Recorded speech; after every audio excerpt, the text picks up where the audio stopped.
Welcome to part 4 of 5 for the series on the Active Directory project. If you haven't seen the previous parts, where we go over on how to build out a diagram for this lab, install our virtual machines, and configure both Sysmon and Splunk, I highly recommend you go and watch that first. Today's objective is to install and configure Active Directory onto our server. We will then promote it to a domain controller and finally configure the target machine to join our newly created domain. Let's get started. On our server, we want to set a static IP address of 192.168.10.7, and we can do this by right-clicking the network icon on the bottom right and then select Open Network and Internet Settings. Click on Change Adapter Options, right-click the interface, and click on Properties. Double-click Internet Protocol version 4, select Use the following IP address. And here we will type in 192.168.10.7, subnet mask of 255.255.255.0. The default gateway is 192.168.10.1, and the DNS is going to be 8.8.8.8, which is again Google's DNS. Click on OK and OK to save. And now let's open up command prompt by searching for CMD and click on command prompt. We'll type in ipconfig and our IP address should be 192.168.10.7. So let's ping google.com and we get some connectivity. Now let's ping our Splunk server on 10.10 and we get connectivity. Awesome. Now just as an FYI, you can't ping between Windows computers because by default it's blocking ICMP, which is pings by default. If you want to enable that, you need to create an inbound rule to allow ICMP traffic. But in this case, since we can ping our Splunk server, we can assume that there is connectivity between the computers. Now that we've verified connectivity, let's head over to Server Manager, which is this icon right here. And on the top right corner, well, first and foremost, close this out. On the top right corner, we get Manage.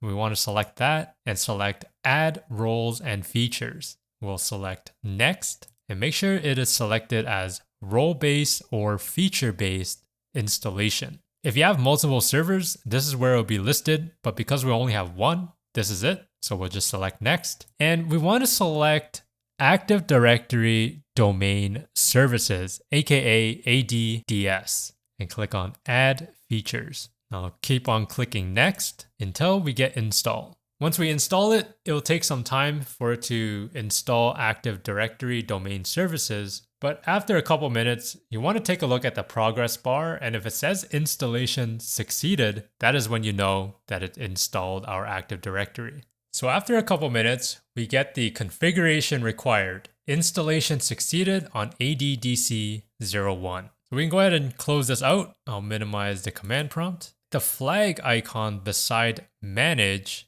you want to click on that and you'll see promote this server to a domain controller. Go ahead and click on that. Now for this option, we want to select add a new forest because we're creating a brand new domain. As for the domain name, I will call it mydfir.local. The domain name must have a top level domain. So in other words, my domain name cannot simply be mydfir. It must be mydfir.something. You can even put test if you want, but I'll just leave it as local. And I'll hit next. I'll leave everything default and put in a password and click next, next, next. These will be the paths used to store our database file named ntds.dit, spelled DIT. And as an FYI, attackers love to target domain controllers, not only because it has access to everything, but also because of this file, as it contains everything related to Active Directory, including password hashes.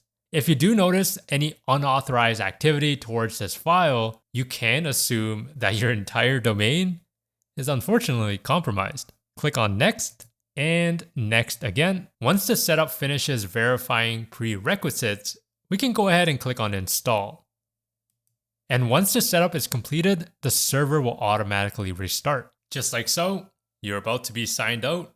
That is absolutely okay. We can go ahead and click on Close and our server should automatically restart. All right, let's log back into our server. and you will see our domain followed by a backslash, which indicates that we have successfully installed ADDS and promoted our server to a domain controller. The next step is to start creating some users. So let's log in and do just that. On our server manager, we want to click on Tools at the top right corner, and we want to select Active Directory Users and Computers. This is where we can create objects such as users, computers, groups, and many more. Let's go ahead and expand our domain. And we see a couple folders called built-in, computer, domain controllers, and many more. Now, if we click into built-in, we see all of the groups listed on the right-hand side. These groups have been automatically created by Active Directory, and we can double-click any of these and read the description. For example, I'll double-click administrators, and the description here is administrators have complete and unrestricted access. Cool. Under the tab members, we will see who is assigned to this group. And under the tab member of, we will see what other groups this group is in. As an FYI, you cannot add additional groups within a built-in group, but you can create a custom group and add that built-in group to the custom group. So for example, I can't add anything here. But if I right click new group and type in test, hit OK, double click the test and click on member of, I can type in any group I want. For example, administrators, check name, and hit OK.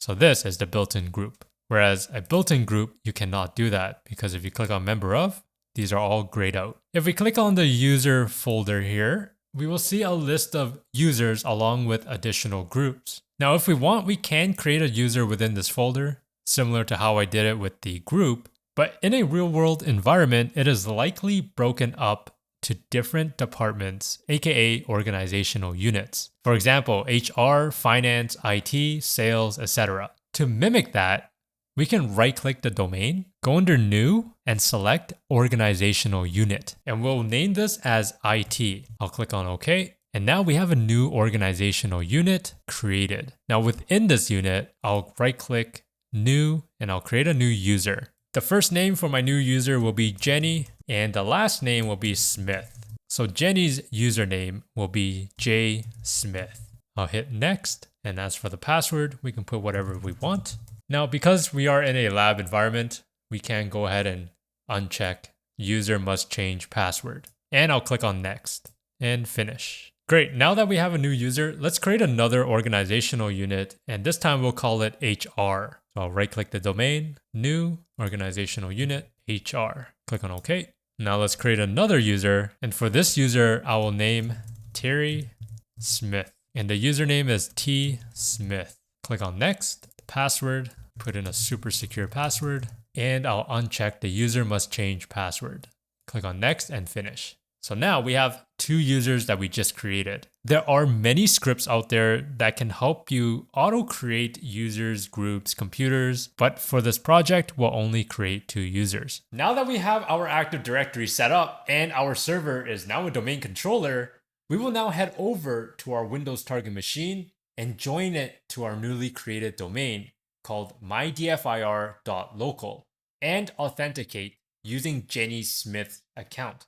On our Windows 10 machine, we want to search up PC and then click on Properties. Scroll down and then we want to select Advanced System Settings. And then for the tab, we want to click on Computer Name, select Change, and make sure you select Domain. And now we can type in our domain of mydfir.local. Now you might get an error saying an Active Directory domain controller for the domain mydfir.local could not be contacted. This is because our target machine does not know how to resolve mydfir.local. And this all goes back to how DNS works. Now, to fix this, we can head over to our network adapter and right-click, open Network and Internet Settings. Click on Change Adapter Options. We want to right-click our adapter and select Properties, and double-click Internet Protocol version 4. Now, if you take a look at our DNS server, it is pointing to Google's DNS. We want to change this pointing to our domain controller, which is hosted on 192.168.10.7. And then I'll hit OK. Select OK. Now, just to make sure everything is good to go, we'll type in cmd to open up our command prompt. And then I'll type in ipconfig/ all. This will show our DNS server. In this case, we can see that it is pointing to our domain controller. So in theory, we should be good to join our domain. So let's go ahead and do that. I'll select OK again. And now we're prompted to enter in some credentials. We will use the administrator account of the server to log in, as this account will have the proper permissions. So I'll type in administrator, the password. In a real-world environment, you would create users and put them into a custom group that are authorized to allow computers to join the domain. And we do see a window pop up saying, welcome to the mydfir.local domain. We'll go ahead and hit OK, and then click on OK again. It'll say, hey, you must restart your computer to apply these changes. So let's go ahead and close it out, and you'll be prompted to restart now or later. Let's do now. Once we're on the logon screen, we want to log in with our newly created user called Jenny Smith. And Jenny's username is jsmith. So in order to do that, we want to select other user, and we want to make sure that our sign in to is pointing to our domain. And we see it is mydfir, so that's perfect. For the username is jsmith, and we'll enter in our password. And that is how we create a new user, join our computer to a new domain, and log in as a domain user. Congratulations on configuring your own Active Directory server and creating 2 users, and joining a machine to your newly created domain. The sky is the limit from here on out. If you want to learn more about IT administration, you now have a fully functional Active Directory server to play around with. The last thing to do here is to make sure that you snapshot all of your virtual machines. That way, in case you do break something, which you should never be afraid of, you can always restore to a known good state. In the next part of our series, which will be the last episode, we will use Kali Linux to perform a brute force attack and also set up Atomic Red Team on our Windows target machine to generate some telemetry to view on Splunk. That is it for the video, and I hope you are enjoying this project series. If you are, let me know by hitting that like button and subscribe if you want to.